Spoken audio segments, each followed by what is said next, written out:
Active investing is a school of thought which is trying to capture returns which exceed those that would be available by buying the market anyway. The other school of thought is called evidence-based investing, which is trying to employ a combination of or buying the market or capturing certain tilts from those market returns. In a nutshell, it's really a case of that the evidence is not great in showing that active investing succeeds in the long term. Active investors are seeking to use algorithms or computer software, sometimes even just opinions, to try and capture these returns. The problem is that equity markets, currency markets, bond markets, they're all the product of millions of opinions and prices calculated every day. What an active investor has to do is be one of those voices by using their technology or whatever it might be in order to try and better all those other millions of transactions happening in the course of a day. Stock selection and market timing might be methods they try to employ in trying to beat the market, but as the evidence shows, it becomes incredibly difficult to be able to just beat the market. And we can see this in the evidence.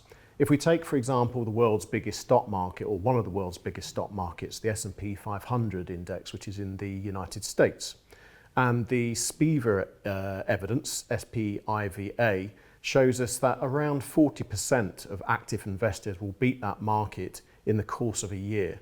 But as time goes on, those odds become pretty awful. If we look at 5 years out, that figure comes down to less than 15%. If we come down to around 10 years, that figure's less than 10%.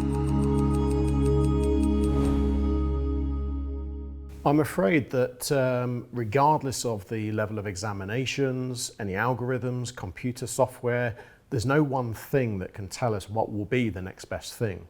We already live in a predictive AI world. We have self-driving cars, for example. We have satellites in the sky which can take very detailed pictures of number plates on the roads. So the chances of that human ingenuity not having come up with a method of beating the market seems improbable, and that's because it is.